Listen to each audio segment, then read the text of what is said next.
Did you know that in Captain America: The First Avenger, when Steve Rogers played the character of Captain America in the theater for the final time, the stage resembles a large version of Cap's shield?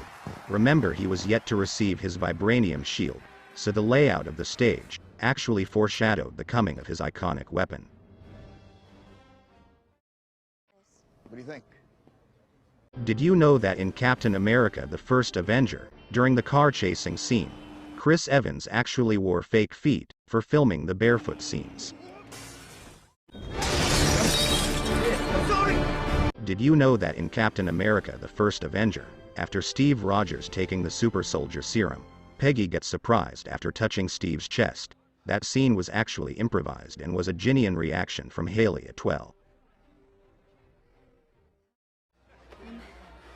You look taller. Did you know that in Captain America: The First Avenger, kids and people in general started buying Steve Rogers comic books after he gained a lot of fame for portraying the character of Captain America? In the actual comic we can see a Bucky on the cover page, but here we can notice that none of the covers of those books feature Bucky in it, because on that time in the film, Steve Rogers was already established as Captain America, but people were yet to know who Bucky is. Did you know that in Captain America: The First Avenger, in the Stark Expo held in 1943, a man dressed in red costume can be seen in a large tube?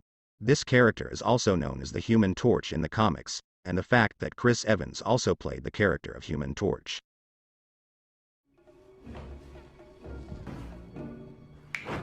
Did you know that in Captain America: The First Avenger, when Captain America saved Bucky, Cap had to make a jump as well? But we should listen to the background score, which is the same music that was used in Avengers: Endgame, when Cap lifted Thor's hammer.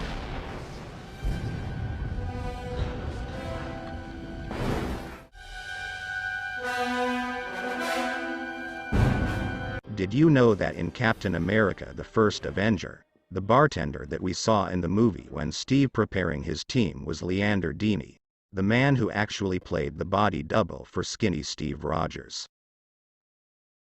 Told you. They were all idiots. Did you know that in Captain America: The First Avenger, Chester Phillips, played by Tommy Lee Jones, activates the nitro in Schmidt's car by pushing a little red button on the dash?